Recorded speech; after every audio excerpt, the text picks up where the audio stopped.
다양한 공동체를 만날 수 있는데요. 새로운 공동체의 출현 또한 기다리고 있고 환영할 준비가 되어 있습니다. 무지개빛 공동체 이야기 무공이 세 번째 시작합니다. 안녕하세요. 무공이 진행을 맡은 김영입니다. 오늘은 또 어떤 공동체를 만나게 될지 기대되시죠? 일기 동탄 신도시와 함께 출발한 독서 모임 동사서독가 이야기를 나눠보겠습니다. 이선미님 어서 오세요. 안녕하세요. 꽃상추라는 닉네임으로 활동하고 있는 이선미입니다. 반갑습니다. 반갑습니다. 그물꽃 카페에서 선생님들 모임을 하시는 걸 종종 뵙는데요. 정모 때마다 격렬하게 이야기가 오고 가고 항상 웃음이 끊이지 않으세요. 저도 그래서 꼭 한 번은 같이 참여해보고 싶다는 생각을 했었는데요. 우선 먼저 자기소개 부탁드릴까요? 꽃상추라는 닉네임으로 활동하고 있는 이선미고요. 동사수독에서는 지금 세어보니까 7년 차밖에 안 되는 중간내기입니다. 중간 7년인데 중간 내기라고요? 예, 여긴 고인물들이 계셔서요. 동사수독이 현재 15년 차 모임이거든요. 와, 제가 딱 그 헐입니다. 그러시구나. 꽃상추라고 본인 닉네임을 말씀을 하셨는데요. 동사서독은 닉네임으로 서로 이야기를 나누시나요? 예, 그게 동사소독의 가장 큰 특징 중에 하나인데요. 동사소독은 실명이나 나이를 밝히지 않아요. 처음에는 그게 좀 이상했는데 어딜 가든 이름과 나이를 밝히게 되면은 서열이 생기거든요. 그리고 그 사람에 대해서 약간 파악을 하게 돼요. 이 사람의 이름을 가지고도 얘기를 할 수 있지만 또 이름에 대해 컴플렉스를 느끼는 분도 계시고, 예를 들자면은 뭐 막내다, 영남이다 하면은 아, 이 집에서 아들을 기다리다가 낳은 딸이구나. 그런 느낌도 가질 수 있고요. 그러니까 선입관이 생길 수도 있는데, 닉네임은 스스로가 자기의 생각을 가지고 만든 이름이잖아요. 자기가 스스로 만든 이름을 가지고 주체적으로 가는 거죠. 그분의 생각을 이해하게 되고. 그래서 오히려 더 인간 자체로 만날 수 있는 그런 모임이 되게 한 것 같아요. 아, 인간 자체를 만날 수 있는 모임이라. 그러면 선생님의 꽃상추라는 닉네임의 의미는 어떤 의미가 있을까요?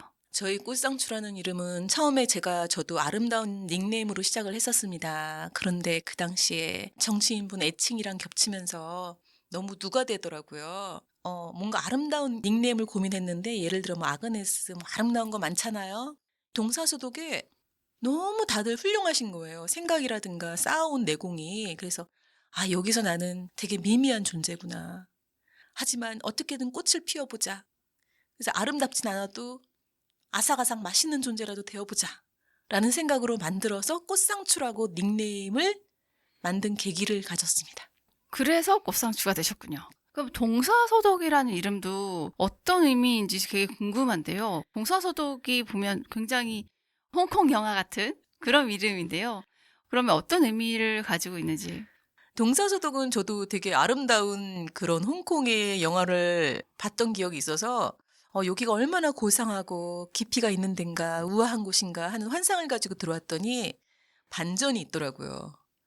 한번 운 좀 떼어주시면 좋겠습니다. 네, 동탄 사람들이, 사, 아까 그 사람들이 서, 서둘러 만든 독. 독서 모임이래요. 아, 동탄의 사람들이 서둘러서 만든 독서 모임. 네. 반전인데요. 그게 아기가 맞아가지고 네. 뭔가 동사소독이라는 이 아름다운 이름이 만들어졌는데, 사실은 별거 없는 거죠. 그냥 실생활적인 모임이에요. 한자 어인지 알았어요, 선생님. 저희도 다 그런 환상을 가지고 신입들이 왔다가 다들 깨져서. 동사서독이 어떻게 모임을 꾸려가고 있는지가 궁금한데요. 언제, 어디서, 어떻게, 무슨 책을 읽으시는지 말씀을 해주셔도 될까요? 아, 예, 좀 장황하겠지만 제가 이제부터 브리핑을 해드리겠습니다. 동사소독은 두 번째, 네 번째 화요일 날 오전 10시부터 시작됩니다. 하지만 보통 회원들이 모이는 시간은 10시 반부터라고 할 수 있고요. 주로 점심시간 없이 계속 진행되면은 1시, 2시까지 이어지고요. 장소는 그물코입니다. 원래 예전에는 회원들의 집을 오가면서 또는 다른 카페에서 모이기도 했었는데, 어느 순간부터 그물코에 안착이 되면서 저희들의 둥지가 돼버렸어요. 그물코에 안착을 하셨다고 말씀을 하셨는데, 저는 처음부터 그물코에서 모임을 하셨는지 알고 있었어요. 예전에는 약간 반상회 같은 모임이었어요. 점점 약간 부담을 느끼는 경우도 있고 자꾸 왔다 갔다 하다 보니까 그래서 그냥 그물코에 가자 했는데 처음에는 그물코가 약간 이상한 거예요, 저는. 그때 한창 꽃같이 피어오르는 30대 주부였기 때문에 이게 이쁘고 세련된 그런 카페들을 가고 싶었죠. 근데 자꾸 이상한 촌스러우면서 뭔가 약간 인사동 찻집 같은 그런 모임을 자꾸 데려가서 제가 여기가 뭔가 하고 불만스러워하는 적도 있었는데 이제는 어딜 가자 하면 제가 그물코에서 해야 된다고 주장합니다. 그렇게 그물코가 편해지신 또 이유가 있다면? 아늑한 그 인간다운 분위기와 구수한 느낌의 바리스타. 여기는 바리스타 분들이 다 자원봉사자 분들이잖아요. 네네. 커피 맛이 떨어질 것 같은데 그게 아니라 굉장히 오히려 풍부해요. 재료를 아끼지 않고 마진 신경 쓰지 않고 혹시나 못 탔다는 소리를 들을까 걱정이 돼서 마구 넣어주십니다. 그래서 잔에 가득해서 넣어주시면서 요즘은 또 그거를 배송까지 해주세요. 그러니까 예전에는 가져가세요 그러시더니 어느 순간 다들 팔순 구부러진 할머니 모양 그게 혹시 찰랑찰랑 흐를까봐 다들 구부러져서 배송을 이렇게 오시는데 그 모습이 너무 정겹고 되게 심사를 바라는 느낌 있잖아요. 그 위에 카페라테를 저는 늘 마시던 게 카페라테인데 일반 커피집 가면 되게 아름다운 커피의 그 문양이 있는데 여기 분들은 제가 지금까지 봤던 커프 문양이 가장 충격적이었던 거 1번은 짱구 엉덩이였죠. 정말 짱구 엉덩이 모양과 그다음에 여러 가지 나뭇가지 모양도 있고 약간 집 나간 비둘기 같은 모양도 있고 아무튼 늘 항상 받을 때마다 오늘은 어떤 모양일까 그러면서 아끼지 않는 거품량 그리고 그 안에 한 스푼 더해진 마음과 정성 그리고 바리스타 분들이 다들 너무나 웃음 속에서 내 걸 혹시나 비난할까 봐 부들부들 떠시는 그 재미 그걸 놀리는 재미 그거에 이제 중독돼 버려서요. 아주 그물코가 저희의 고향 같은 존재가 돼 버렸어요. 감사하네요. 그런 말씀을 들으니까. 동사소독의 활기찬 에너지는 어디서 나오는 걸까요? 얘기에 제한이 없어요, 어, 저희는. 네. 어떤 얘기를 했을 때 뭐 저런 얘기를 해.'라는 그런 것도 없고 정치 얘기부터 시작해서 어떠한 얘기도 그냥 가지를 뻗듯이 다 나갑니다. 근데 단지 안 하는 얘기가 뭐냐면 부동산, 아이 키우는 얘기, 재테크. 일반적으로 많이들 하시는 얘기가 여기서는 잘 안 하는 편이에요. 나 명품 가방 뭐 샀어라든가 뭐 어디 가서 뭐 필라테스 하는데 뭐 좋더라. 재테크라든가 부동산, 골프 그런 얘기를 전혀 안 하시고 다들 관심이 없어요.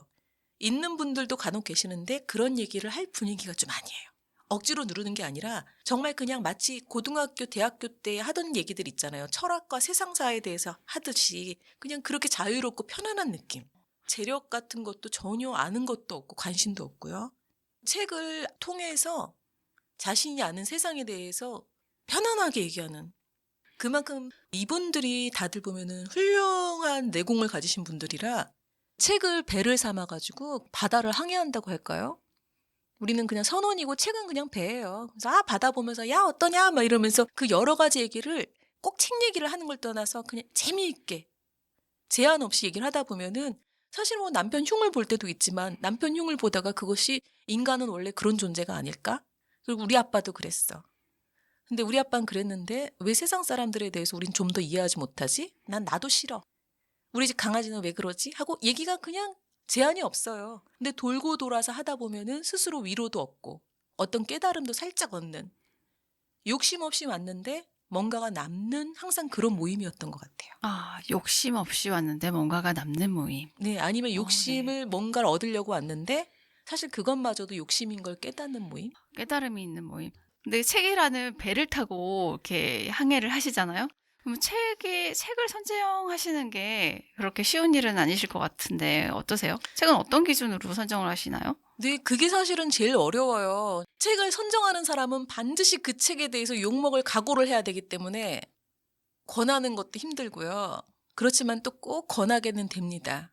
아까도 얘기했지만 재테크라든가 정치 그런 책은 육아 그쪽이랑은 관련이 별로 없고요. 모두가 읽을 수 있는 책, 그리고 좀 읽고 나서 얘기를 많이 할 수 있는 책을 원하고 저희가 지금 모임을 엄청 많이 했거든요. 그래서 사실 읽을 만한 책들은 많이 읽었어요. 고전 중에서는. 그래서 좀 더 힘든 것 같아요. 그래서 신간들 중에서 찾는데 사실 도서관에서 대여가 잘 되는 책들 그런 쪽으로 많이 고심을 해서 고르는 편입니다. 그동안 이제 거의 15년 동안 책을 읽으셨으면 그 책의 리스트를 봐도 어마어마한 분량의 책을 읽으셨을 것 같은데 그쵸. 그중에서도 가장 이 책은 나에게 의미 있었다라는 책이 있을까요? 저는 빅터 프랭클의 죽음의 수용소에서라는 이 책이 가장 기억에 남습니다. 그러시구나. 저도 2주 전에 그 책을 읽었거든요. 오 마이 갓. 감흥을 많이 받았던 책이기도 한데요. 그 죽음의 수용소를 읽으시면서 어떤 부분에서 선생님 마음에 울림이 있으셨을까요? 이 책을 제가 제일 힘들 때 일부러 봤었어요. 내 삶이 아무리 힘들어도 아우슈비츠의 이 사람들만큼 힘들었겠느냐. 좀 보면서 내가 약간 반성도 하고 조금 생각을 하자 해가지고 읽었다가 마침 그때 동사소독에서 이 책을 딱 선정을 한 거예요. 그러니까 저에게는 의미가 더 깊죠. 제가 왔을 때 첫 책이었어요. 썰전을 보는 것 같은 그 엄청난 서로 간의 논란을 보면서 야, 이 사람들은 다시는 안 먹을 만큼 싸우는구나. 오늘로써 모임은 깨지나 보다 했더니 얘기가 끝나자마자 하하하 웃는 그 동사소독의 분위기를 보고 또 되게 놀랐던 그런 기억 때문에 더 남는 책이거든요.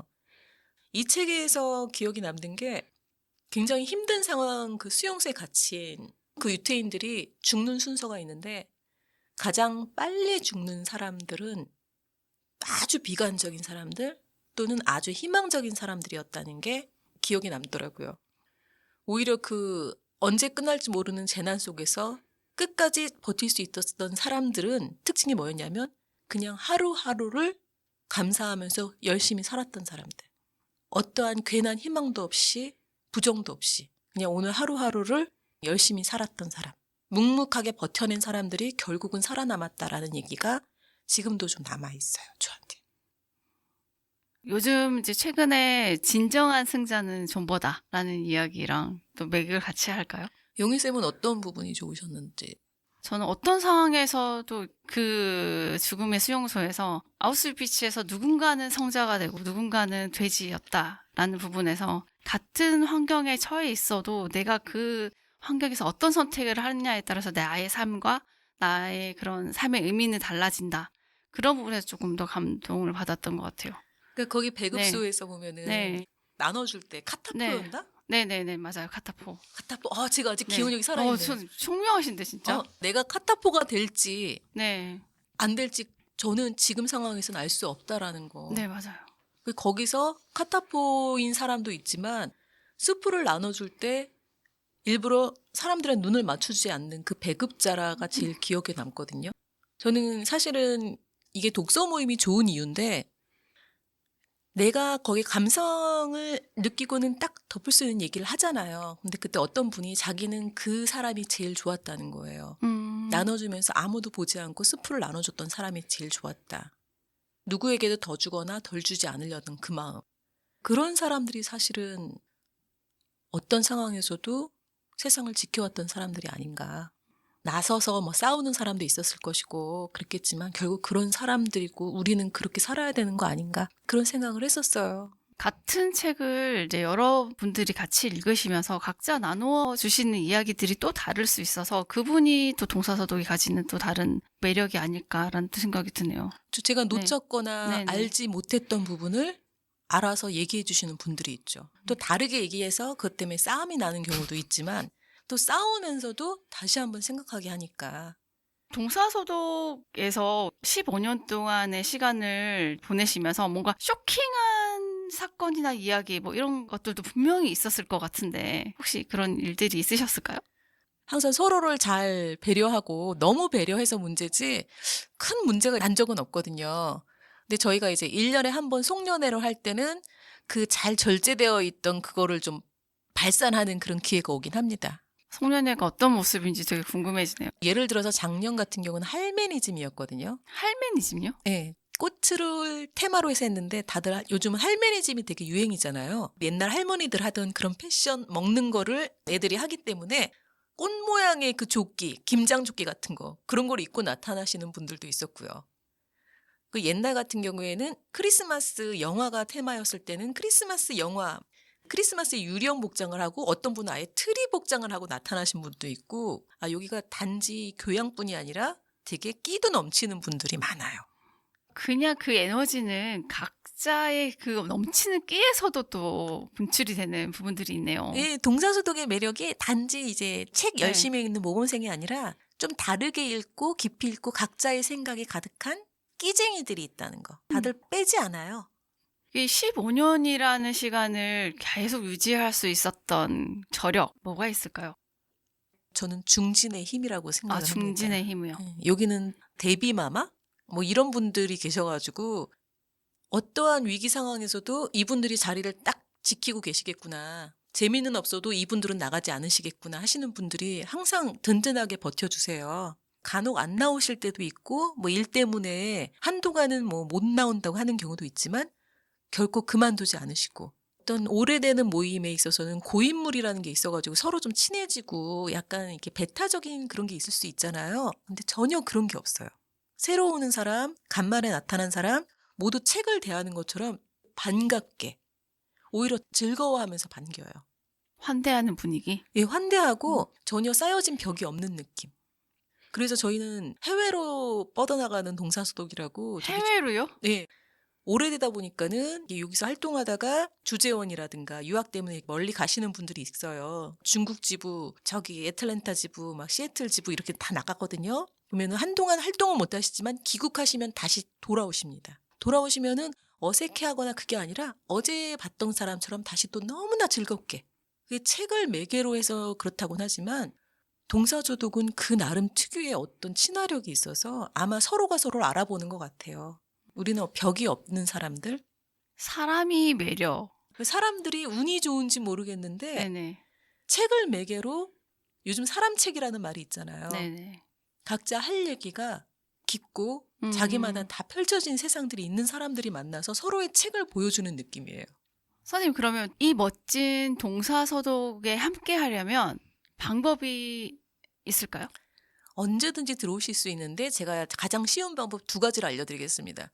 우선은 동사소독이라고 네이버에서 카페를 찾으시면 돼요. 동사소독을 찾으시면은 아름다운 여인들이 이렇게 책을 읽고 있는 그런 이미지 파일이 올라오는 데가 있어요. 우선 가입 신청을 누르시면은 그리고 나서 정모에 한 번만 오시면 저희의 매력에 빠져드시게 됩니다. 그렇군요. 2번째도 알려드릴게요. 네. 2번째는 이제 그물고 카페 오셔서 아무나 붙잡고 동사소독을 아십니까? 하면은 다 아십니다. 당장 저희의 누구라도 연락을 해주실 거예요. 그럼 저희가 버선발로 달려가서 커피를 사드리면서 포섭합니다. 커피까지 사주시면서 포섭을 하시나요? 처음에 오시면 무조건 누구 한 명은 커피를 사드리고요. 저희는 항상 열린 마음으로 새로운 분을 기다리고 있습니다. 마지막으로 독서 모임을 애타게 찾고 계시는 분들에게 동사소독을 홍보할 기회를 드릴게요. 아이를 키우고 아이가 중요하지만 나 스스로도 더 크고 싶으신 분들, 나를 떠나서 인간에 대해서 조금 더 성찰해보고 싶고 그리고 좀 더 성숙해지고 싶은 분들, 자연과 사회에 대해서 좀 더 많이 생각해보고 싶으신 분들이 서로 간에 벽 없애고 편안하고 진지하게 인간적으로 얘기할 수 있는 그런 모임입니다. 지금까지 흔쾌히 오셔서 재미난 동사소독의 이야기를 풀어주신 이선비님 다시 한번 감사드립니다. 감사합니다.